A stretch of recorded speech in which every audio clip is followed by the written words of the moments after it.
Hello, listeners. Welcome to the first show of 2018 for the Art and Soul Show here at the Sound of Swads.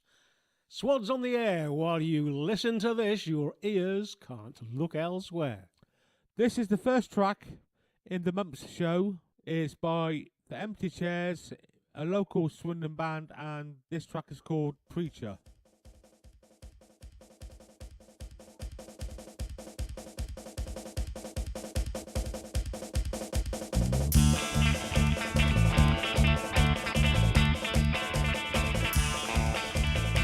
I knew this missionary, his thoughts were pretty scary, about how the devil wants to take your soul. No way that he could doubt it, he always talked about it, the fact he didn't like rock and roll.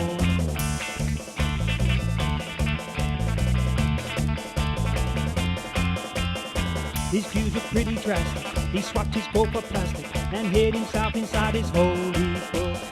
He met a dancing teacher, she tried to teach our preacher 4 bars of guitar and he was hooked. Oh, no, he didn't like rock and roll. Oh, no, he didn't like rock and roll. And this is where the story takes a tumble. Our friend the preacher found his words would stumble.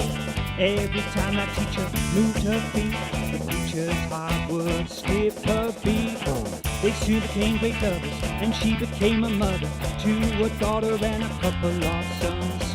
There's no way he denied it, no church until you tried it. Rock and roll dancing, well, it can be fun. Oh, no, he didn't like rock and roll. Oh, no, he didn't like rock and roll. Oh, no, he didn't like rock and roll. Oh, no, he didn't like rock and roll.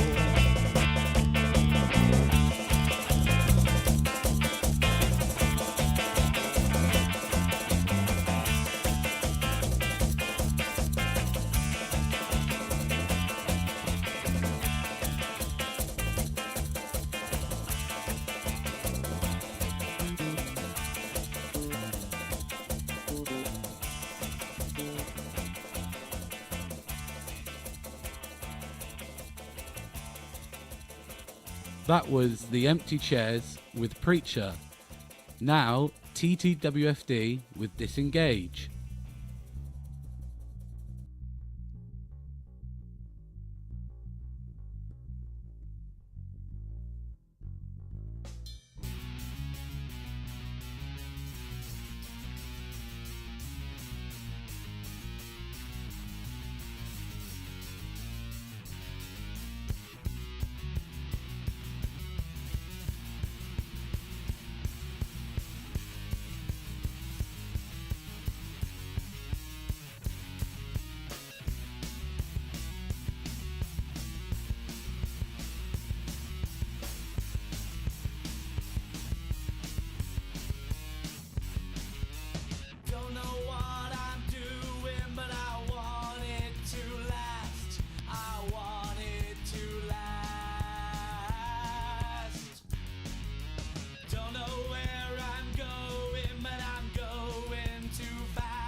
disengage? How long will it take to change? How long will it take to disengage? How long will it take to change? How long will it take to disengage? How long will it take to change? How long will it take to disengage? How long will it take to change? How long will it take to disengage? How long will it take to change?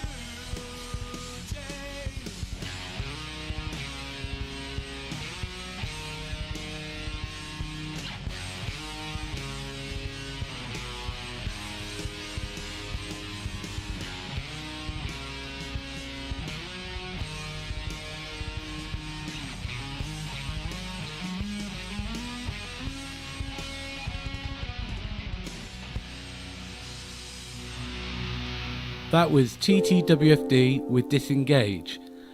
And now, Brian's adventures in faraway lands. Hello, Brian. Hi, Sam. So, where is today's adventure from?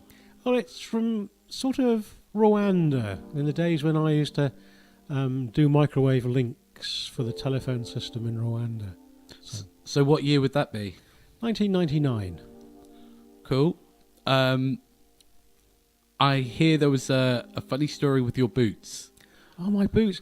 Well, before you can go climbing, you have to go and do a training course. And to get a license to climb sort of towers, these things you see at the side of the road, these mobile phone towers and microwave links are all there, but you've got to have a license to climb it. And so I went on the training course, and the first day that I was on the training course, they gave me the tower to go and climb up. And after I'd done about 2 or 3 steps, I realised that the boots I was wearing, last time I'd worn them was on an oil rig, and they'd been covered in all sorts of chemicals. And over the years, they'd rotted. And so as I went up, each step I took, another lump fell off the bottom of the sole. Until the end, I was climbing in bare feet. So, what other rules did you have for climbing these towers? Yeah, once I got my licence, then I was shipped out to Rwanda to start work on the system there. And we had this local rule, not a sort of rule that you'd try everywhere, but in Rwanda we made it a decision that because the temperatures are fairly high, only the youngest would climb. So if there was a tower to go up, the youngest person on the team would climb, the others would do other jobs that were required on the ground. And of course, me being ancient, I never very often had to climb. So, who was it that climbed for you then? Oh, young Alex climbed for me because young Alex, he was 21 and he was so fit. He could get up those towers like greased lightning. Me, it took me forever. And that was one of the big problems because when I climbed a tower, by the time I got to the top, and we're talking here of a 30 metre or a 60 metre tower, by the time I got to the top of a 60 metre, I would be absolutely exhausted. And so what I used to do, because you're wearing a harness and you can't fall off, I used to just clip on and go to sleep. And they have a radio set next to me, and then eventually, after I'd been asleep for an hour or so, they'd call me up on the radio and say, "It's time to start work." So then I'd have to wake up and go and do the job. But I was really tired. But Alex, you could whistle up one of those towers, do the job and come back down, no problem at all. But I've got to tell you this. The craziest thing of all that happened.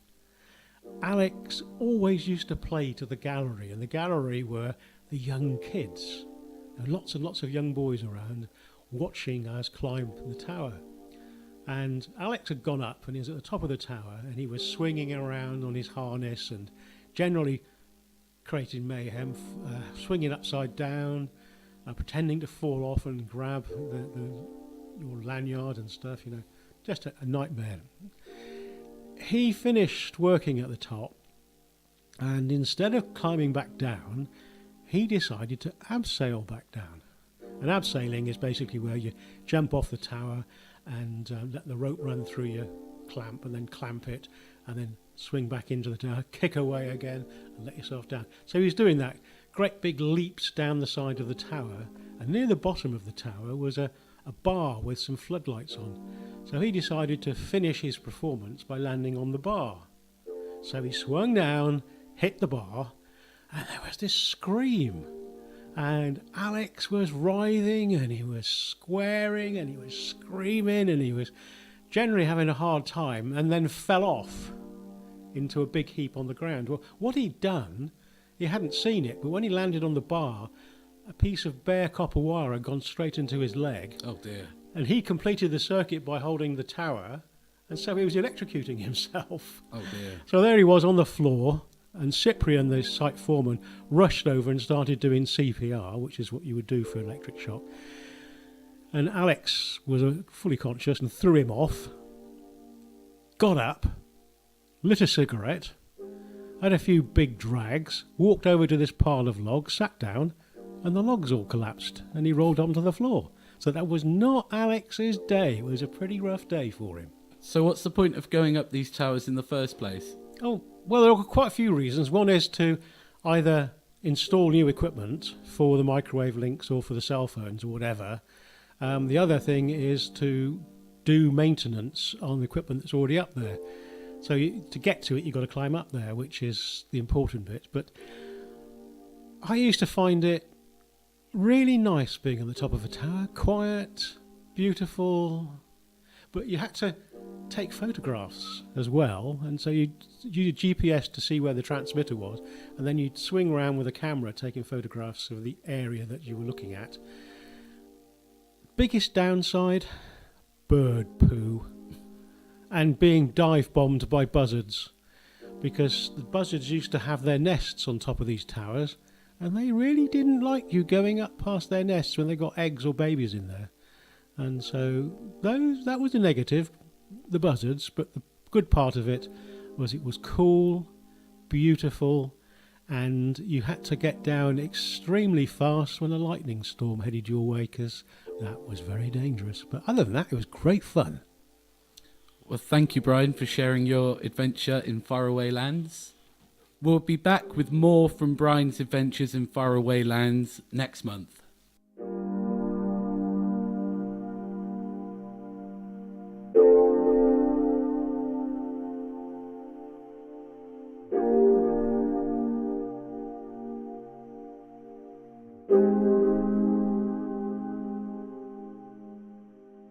The next track is a cover of the Moody Blues classic Nights in White Satin by Ian Cook, featuring his granddaughter Tia Cook.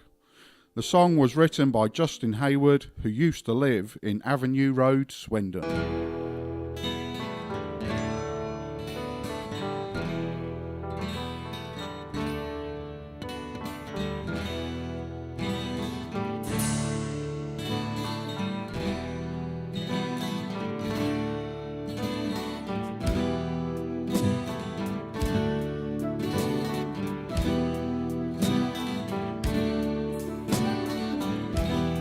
Nights in white satin, never reaching the end.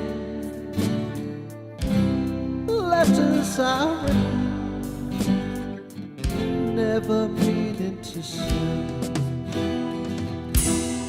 Beauty I've always missed with these eyes before. Just what the truth is, I can't say anymore, 'cause I love you. Yes, I love you. I love you.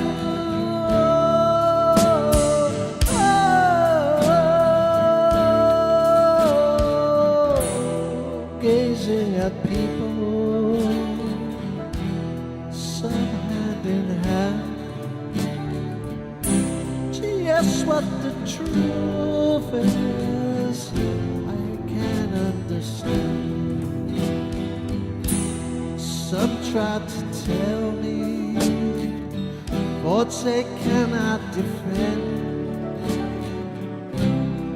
just what you want to be, you will be in the end. And I love you. Yes, I love you. I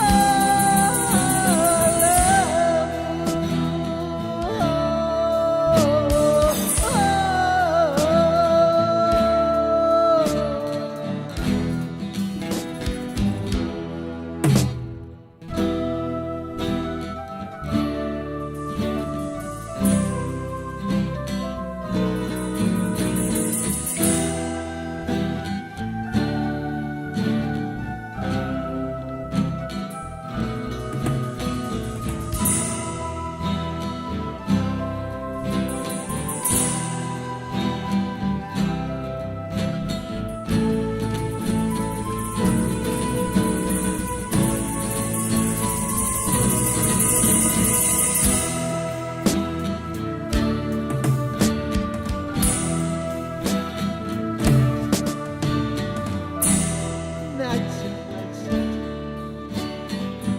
never reaching.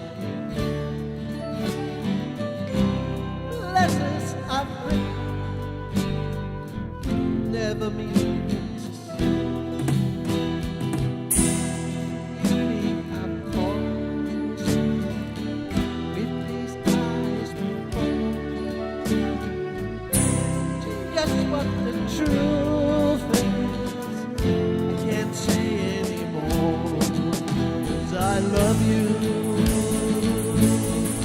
Yes, I love you. I love you.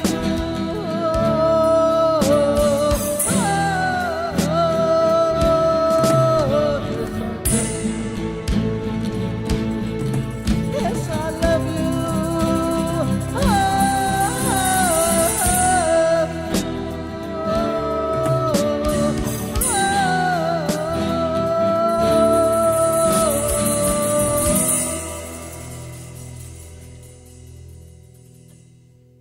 That was Ian Cook with Nights in White Satin by the Moody Blues, featuring his granddaughter, Tia Cook. The next track is an instrumental called Simple is Best by our very own James Osborne.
That was an instrumental called Simple is Best by James Osborne. And now a track by David Millard called Dreamland, recorded at Studio One, Swads, with the excellent Richie P.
That was a track by David Millard called Dreamland. And now, stretching the perceptions of reality, we have an excellent story by Brian Barber, which actually won a competition in Newport for writing, and it's called Who Dies?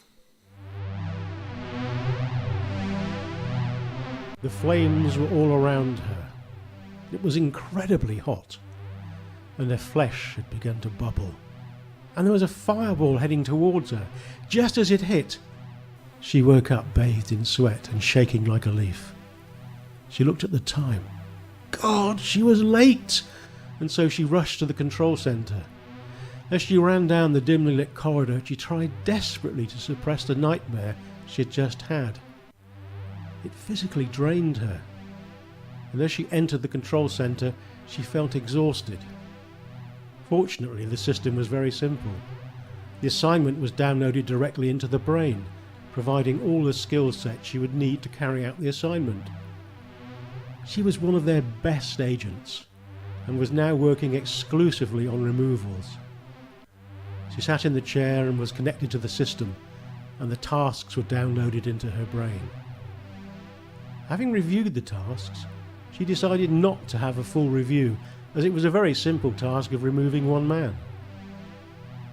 There was a sophisticated procedure of preparing for the jump, and she donned her jumpsuit and plugged in the sensors. Next came the helmet with its integral air supply.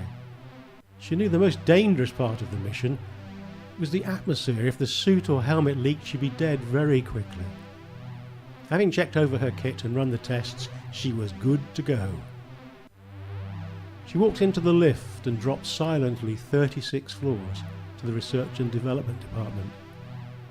She walked over to the time slip unit and entered one of the chambers. The unit was preset to Friday, November the 22nd, 1963, 12:25. That would give her 5 minutes to set up the removal. She hit the start button and the bubble separated from the unit and carried her back in time to the place of her assignment. The bubble hovered over the target, invisible to all. She looked at the monitors and saw Lee Harvey Oswald was ready to fire. She knew his was not the killing shot. That was fired from the grassy knoll. She could see the killer getting ready to fire. The clock was now 12:29. She set her sights on the killer. She slowly started to squeeze the trigger. Suddenly the clock reversed to 12:25 and she felt a cold shiver. There appeared to be someone else there. What the hell's going on? And who is that? Another bubble was there, with an assassin taking aim at her. Before she could react, she felt a bullet tearing through her suit. As reality started to fade, she heard the commander telling her that she had to be terminated, as they could not let JFK live, as he had caused major political problems resulting in the Third World War. The only way to rectify it was to kill her before she killed the assassin. We're sorry that it came to this, but the good of many always takes precedence over the few. She looked up, and a fireball was heading towards her. This time when it crashed into her, she didn't wake up.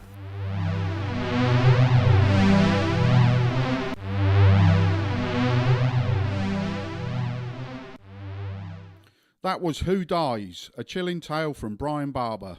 This next track is Nigel Hopkins, Close Encounters, again made with our very own Richie P here at Swads.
That was Close Encounters by Nigel Hopkins.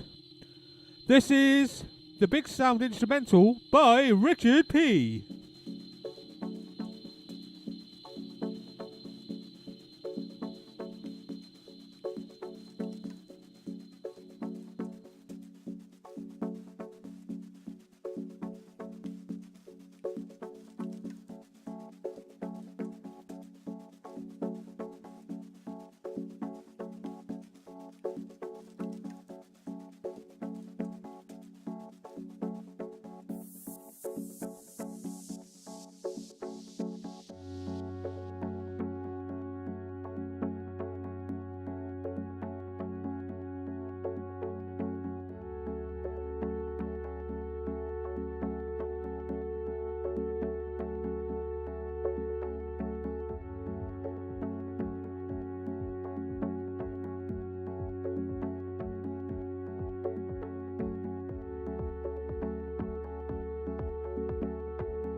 Rusty Goat's back again. Time. Time too quickly, blink and you'll miss me. Please forgive me, it was not a deliberate act. I did not mean to dismiss thee. To act without haste, to take the passing for granted. To act without reason, to actively dismiss its passing, like I had time to waste, as if time would wait for me. Each hour, day and week, searching for memories to keep. Each toss and turn within sleep, searching for a reason to be. Each step and corner turned, searching for. Time she does fly, clouds blown by wind in sky. Not taking heed, at times guilty, guilty of greed, guilty of waste. The hands on the clock, them seem to stop. No tock, no tick, a movement without, no chime of the hour. You sit, you lament, winding hands back, fond memories, crying times of past love, a heart full of hope, and the clock sits silently above. Set the hands free, look forward as time ticks on. Don't just let it pass, look fondly on memories. Dismiss those that caused furrowed brow. Look up and around, here is now. That was our very own Rusty Goat with a beautiful piece of poetry called Time. This next track is called A Soul Full of Light and was recorded in December 2016 as a team building exercise for the SWAD staff. It went so well that they decided to offer it to corporate clients as a team building exercise to write and record a song in one day. So yeah, this one is A Soul Full of Light, and it was made with Bob Heath and Mike at the Sound Recovery Studios at SWADS.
I am here with Sue Bardwell, who now runs the New View Art Room here at Swads.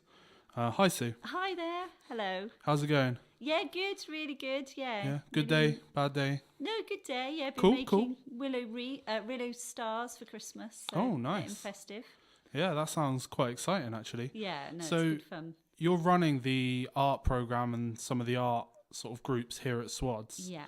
And you're doing that for half the week? That's would you right, say? yeah. So Wednesday afternoon, I tend to focus on more of a craft activity. So we tend to offer different things across the week. And then on Thursday and Friday is lots of different techniques. So printing, drawing, painting. Exploring lots of mediums. Oh, cool. You've got the means to do lino cuttings up there as well, haven't you? Yes, that's right. Yeah, yes. for all the art fans who know what those are, like yeah, it's a technical business, definitely. Yeah. So you're here to tell us about a trip that you guys took recently out to Oxford. Yes, that's right. So a couple of the service users mentioned a while back they'd been on some trips, so we thought we'd like to run one. I wanted to start fairly local because I hadn't run a trip before. And we knew that there was a good public transport link to Oxford. 66 bus. 66 Shout bus. out to the 66 bus. Absolutely. Regular, cheap. A lot of people have bus passes. And I knew it dropped us right in the centre of Oxford. And then it was very easy to get to the museums that we wanted to from there. Yeah. It's a really good service. Yeah, really good. Thumbs up. As a bus fan. Yeah. So you also checked out 2 different galleries there? Yeah, so we went to first the Ashmolean Museum, which is a museum of archaeology and art. So Nice. I thought it was important to have a good mix of art, artifacts, bit of history, because some of our service users are really into sort of historical stuff. So the Ashmolean, so we saw mummies and ancient instruments. Nice. Mummified cats, so I had a lesson on that from Not so nice. Like, service user, which was a thing they used to do apparently. And Yeah, that the was really Egyptians good. knew that cats were terrifying, so Yes. they It were was right. the beginning of animal farming apparently. Oh wow, which I didn't realise. Yeah. All right. So some people stuck with the group, and some people went off and explored themselves. And then from there, we went on to the Natural History Museum. Nice. Which involves lots of animals, lots of kind of dinosaur skeletons. Plenty of taxidermy. Lots of taxidermy. It makes you realise how big some of these animals were actually. Oh, yeah. And then within that, there's a museum called the Pitt Rivers Museum, which is really interesting and really sort of inspired a lot of the service users because it has things like shrunken heads. Oh, which was great. a thing they used to do to their enemies up Yeah, until yeah, the yeah. 1960s, apparently, which I thought was quite recent. Yeah, that is very recent. Yeah. Those sort of things are always really interesting, I think, though. The fact that people felt they needed to shrink the heads of their enemies to make them look smaller and lesser than them. It's, absolutely. And then they would wear them around their necks as well. Yeah, that's as a bit final. terrifying, though, isn't it? Like, imagine someone running at you with someone else's Yeah. head. Let's not go there. That's not a lot of fun. No. So how did the day go? Yeah, it went really well. I didn't, we had a vague idea of who would come, but the weather wasn't great. So we had 9 people turn up, and That's there were pretty 2 good. staff. So Yeah. we were really happy. And for a lot of people, it was brilliant for their confidence to go somewhere out of Swindon. A lot of people broke off from the group, so were happy to go and explore themselves. That's great. Which, again, I think is massive for a lot of people. Yeah, there's a really nice art shop in Oxford. Ah, right. Just down from, there's a museum with loads of mechanical stuff in it. Oh, right. It's really interesting, those are ancient clocks. And just down from there, there's a really, really nice art shop. Ah, So, right, yeah. So Oxford is always worth an explore. Yeah, definitely. No, definitely a good place to go. Yeah. Yes. So, yeah, I'm glad you had a good time. So, what groups can people get involved with then? There are 2 main art art as therapy and music as therapy. Like I said, the art room is open every day, so people can access the room every day, and that's a session in the morning which runs from 10 till 12:30. Afternoon session runs from 1:30 till 4. You would have to come along and have an assessment, and then if we thought it was the right thing for you to do and to be involved in, then you can book in at any time you want to the art room, and a similar thing with the music. And can anyone come for an assessment?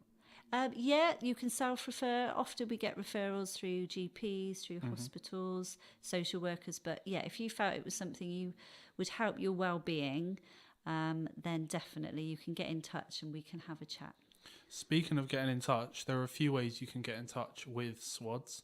One of the main ones is the phone number, which is 01793 695 405. That's 01793 695 405, and that's the phone number. Is there an email address that we can get in contact with you on? So the email for the art room is artroom@swods.org.uk. That was artroom@swods.org.uk. That's right. Excellent. Thank you very much for coming down to see us, all the It's a way pleasure. down into the basement from all the way up in the roof. Absolutely. And yeah, hope It's a things go well pleasure. in the future. Thanks for having me down. Thank you for coming. Cheers.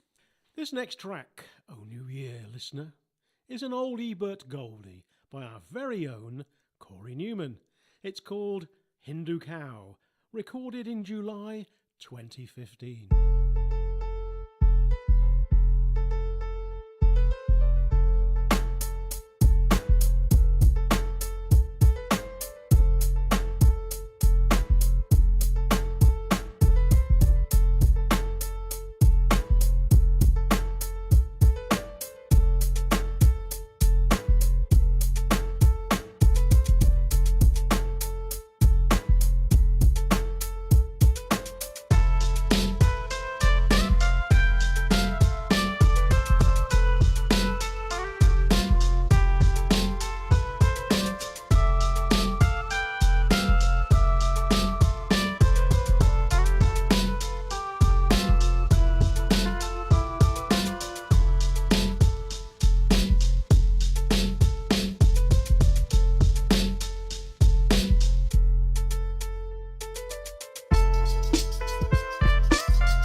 That's what I call music.